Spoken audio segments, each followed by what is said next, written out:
ሰላም ጤና ይስጥልኝ። እንዴት ናችሁ? such a beautiful day።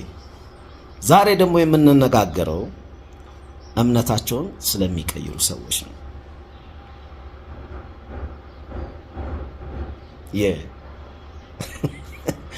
በተለይ ደግሞ ሙዚቀኛ ሆነው ወይ ድምፃውያን ሆነው ከኦርቶዶክስ ቤተ እምነት ወደ ፕሮቴስታንት ቤተ እምነት የሚቀይሩ ማለት ነው።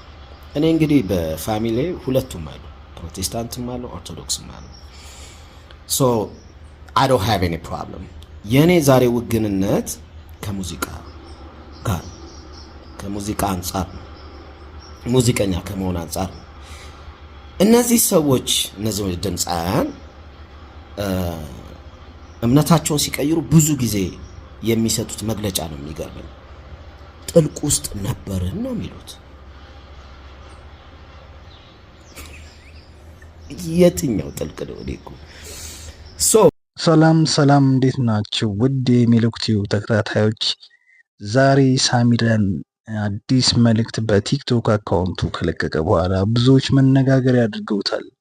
ምንድን ነው የሚለው? አቤል እንግዲህ ሙዚቃ አቁሜያለሁ ብሏል እና ወደ መዝሙሩ ተመልሻለሁ ብሏል። ግን ደግሞ ሙዚቃ አቁሜያለሁ በሚልበት ሰዓት ላይ ሙዚቃ ያቆምበት ምክንያት ሲናገር የነበርኩበት ቦታ ጥልቁ ዓለም ነው ሲል አሁንም ያሉ ሙዚቀኞችን የሚነካ በጣም መጥፎ፣ ለንግግሩ ጥንቃቄ የሌለው አይነት ንግግር ነበር የተናገረው። በዚህ ምክንያት ሳሚዳን በጣም በሚገርም ሁኔታ ትንትን አድርጎ ነገሮችን ለማብራራት ሞክሯል። በተለይም ደግሞ ሙዚቃ ስታቆሙ እንደዚህ እንዘምራለን የምትሉ ሰዎች፣ አንደኛ ዝማሪያችሁ እንደ ዘማሪዎቹ በደንብ የሚያምርም አይደለም፣ የሚሞክርም አይደለም፣ ዝም ብላችሁ ነው የምትዘባረቁት። ሁለተኛ ደግሞ ወደ ሌላ ሃይማኖት ሲሄድ ማሳወቅና መተቸትም የለባችሁም። አብራችሁ ለነበራችሁበት፣ አብራችሁ ለሰራችሁት ቦታ፣ አብራችሁ ለሰራችሁት ሰው ክብር መስጠት እንዳለባቸው በደንብ ነው አስረግጦ የነገራቸው። እና በተለይ ደግሞ አቤል ሙሉጌታ ጥልቁ ዓለም ላይ ነው ያለው ሲል ምንድን ነው ጥልቁ? የትኛው ጥልቅ ነው እያለ በጣም ሲያሾፍና ሲሳለቅበት ነበር። በሚገርም ሁኔታ ነው ሲያወራ የነበረው። እንደውም ምን ብሏል? በእኔ ቤተሰብ ውስጥ ሁለቱም ሃይማኖት ተከታዮች አሉ እና እኔ ከሃይማኖቱ ችግር የለብኝም። ችግር ያለብኝ ሙዚቃን በዚህ ልክ ለማንቋሸሽ እና ጻድቅ ለመጫወት የሄደበት መንገድ ነው ያልተመቸው። ምክንያቱም አዎ እኔም አምናለሁ በኦርቶዶክስም ወይም ደግሞ በየትኛውም ሃይማኖት ሙዚቃ ኃጢአት ነው። የትኛውም ሃይማኖት ሙዚቃን አበረታቶ አያውቅም። ምክንያቱም ካሉት ኃጢአቶች ውስጥ ሙዚቃ አንዱ ነው። ግን ሁሉንም ደግሞ ኃጢአት እየሰራችው ሙዚቃን ብቻ ነጥሎ ከጥልቁ ዓለም ውስጥ ነው የነበርኩኝ ማለት በጣም ማይመስል ነገር ነው። ሌሎችን ነገሮችስ አቁማችሁ ነው ወይስ ምንድን ነው የሚል ነው እንግዲህ የሳሚዳን ጥያቄ ማለት ነው። ለምሳሌ ፕራይም ታይማቸው ላይ ደግሞ አይደለም የሚቀይሩት እምነታቸው። ፕራይም ታይም ማለት ለምሳሌ ዘፈን አድርገ ዘፈኑ ታውቆ አልበምን ሊሆን ይችላል፣ ሲንግል፣ ከዛ ቱር ትወጣለ። ያኔ ነው ትኬት እንትን ሙሉ ተችሎ ነው። ሰው ደግሞ በጣም በቃ ፍቅሩና አፕሪሺዬሽኑን ያሳያል እዛ አብሮ አንተ ጋር ምናምን። ያ በቃ የሚያጓጓው ታይም ከፍ ይላል ዝቅ ይላል፣ ከዛ ደግሞ ከፍ ይላል። እንደዛ ነው አካሄዱ። እዛ ታይም ላይ አይቀይሩ። ያቺ ክሬሟ ታይም ላይ ዝቅ ጅቡ ሲል ነው እና ብዙ መውጣት የማይችሉት ከመሰላቸው ይቀይራሉ። በተለይ ደግሞ ሙዚቃ ወይ ደግሞ ሙዚቀኞች እነዚህ ሃይማኖቱን በሚቀይሩበት ጊዜ የሚሰጡት መግለጫ በጣም አስገራሚ ነው። ጥልቅ ውስጥ ነበርን፣ በኃጢአት ታስሬ ነበር፣ በምናምን ምንም በቃ አታመልጥም። ሁሉም ሰው እንደዚህ እግዚአብሔርን በማታለልና በመሸንገል እንደዚህ ማምለጥ አይቻልም። ነገሮች ሲበርዱ እዛ ጋር አልሳካላቸው ሲል ብዙ ሰዎች እንደዛ ነው የሚያደርጉት። እዛ ጋር የሚሰራላቸው ነገሮች ባልተስተካከለላቸው ቁጥር ሃይማኖት እየቀያየሩ ማሊያ እየቀያየሩ መጫወት ብዙ ሰዎች የተለመደና የታወቀ ነገር ነው እና አንዳንዶቹ እንደውም ደግሞ ጥሮታ መውጫ ሁላ የሚያደርጉት ዘፋኞች አሉ። በቃ መዝፈን ኦልሬዲ ከዚህ በኋላ ዘፈንም ብለው ደምድመው ሲያስቡ መዝሙር ላውጣና እግዚአብሔርን ላመስግን ይላሉ። መብታቸው ነው። እግዚአብሔር በየትኛው መንገድ እንግዲህ እነሱን ከኃጢአት እንደሚፈውሳቸው ምንም አናውቅም። ግን እኛን ሳይሆን እግዚአብሔርን እያታለሉ ከሆነ የራሳቸው ሙድ ነው። እኔ ድንቀኝም። ምክንያቱም ብዙ ሰዎች በቃ የሆነ ሰዓት ላይ ተንጠዛጥዘው ይመጡና እኔ አሁን ከዚህ በኋላ መዝሙር ነው፣ እስካሁንም የነበረው ነገር ስህተት ነበር ምናምን ይለዋል። እዚህ ስንት ወጣት እኮ አንተን አይቶ ሙዚቀኛ የሆነ ሰው አለ። መጀመሪያ ስንት ሰው ያበላሸው ሰው አለ። ከዛ ደግሞ መለሰ ደግሞ ስህተት ነበር እዚህ ጋር እንጀራ ያደረገው ሰው ስህተት ነበር ብሎ ደግሞ ኃጢአት ውስጥ ነበርኩ ጦርጦስ ውስጥ ነበርኩ ማለት በራሱ የሆነ አወቅሽ አወቅሽ ሲሏት መጽሐፏን አጠበች እንደተባለችው ሴት ነው የሚመስለው። ያ ጥልቅ ነው እንደዚህ ነው ምናምን። እንግዲህ አንዳንድ ይሄ የሆነ ጊዜ ላይ የሚወራው ይሄ ሳይንቲስቶች ጋር የሚሄዱ ሳይንቲስቶች ምላችሁ ይሄ ጠንቋዮች፣ እኛ ሰፈር ውስጥ ሳይንቲስት ነው የምንላቸው እና ይሄ ሽንት አመድ ምናምን ደበላልቆ ምናምን ይገጫል።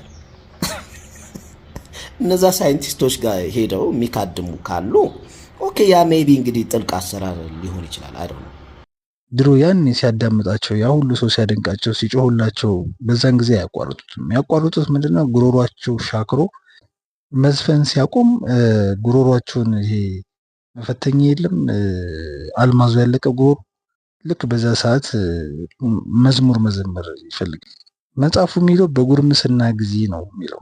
በወጣት እያለን ራሳችንን ኮንትሮል ሳናደርግ ስናረጅና ራሳችን በቃ ኃላፊነት ሲሰማንና ነፍስ ስናውቅ ሌሎች ሰዎችን ደግሞ በቃ በኃጢአት ውስጥ እንደሆኑና በቃ እንዳለቀላቸው አድርጎ እነሱ ኖር ሞዴል አድርጎ የነበሩ ሰዎችን ለማሸማቀቅ ሲሞክሩ በጣም ነው የሚያስቁኝ። እነሱ የራሳቸው ጉዳይ ነው፣ ግን ማውራት አይጠበቅባቸውም። እንደዚህ አይነት ነገሮች ስለተወራ ስላልተወራ ማለት ነው። ሃይማኖታዊነት ሲጀመር መንፈሳዊነት ከፈጣሪ ጋር የምታወራው ከሰው ጋር ማውራት ማሳወቅ መናገር የማይጠበቅብም።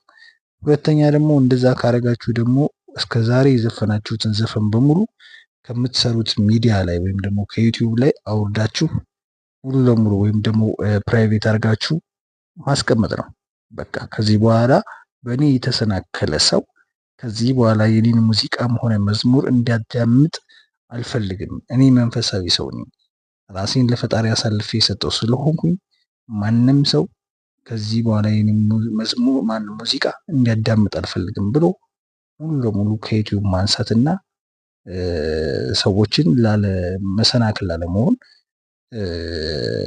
እናንተ የመጀመሪያው ሰዎች መሆን አለባችሁ እንጂ የድሮ ሙዚቃችሁን ሳያዳምጣል ከዛ ኔክስት ሲል ዩቲዩባችሁ ላይ ገብተው መዝሙራችሁን ያዳምጣል። ኔክስት ሲል ሙዚቃችሁን፣ ኔክስት ሲል መዝሙራችሁን። ከዚህ በላይ ኃጢአት አለ እንዴ? ከዚህ በላይ የምታምታቱን ነገር እናንተ አምታታችሁ ስንቱን ሰው ነው የምታወዘግቡት? የእናንተ መዝሙር ሊያዳምጥ የገባ ሰው ሙዚቃውን አዳምጦ የትኛውን ነው እሱ አሁን እንትን የሚለው?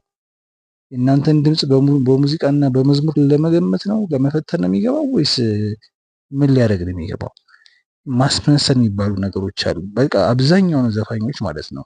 አሁን አቤል እንደ አጋጣሚ ይህን ነገር አለ እንጂ ሁሉም ወደ ኦርቶዶክስም የተመለሰው ዘማሪ ነኝ ባይ የፕሮቴስታንቱንም ያለ ዘማሪ ነኝ ባይ ምናምን ሲያወራችሁ ጻድቅ ጻድቅ ሲጫወቱ በእነሱ ሙዚቃ ምክንያት ስንት ሰው እንደተሰናከለ፣ በእነሱ ምክንያት ስንት ሰው ጭፈራ ቤት እንዳደረ፣ ስንት ሰው ዝሙት እንደሰራ፣ በእነሱ ምክንያት ስንት ሰው እንደሰከረ፣ ስንት ታሪክ እንደፈጠሩ እነሱ ይዘነጉታል። ምክንያቱም እኛ ኃጢአተኛ፣ እነሱ ደግሞ ጻድቅ ናቸው።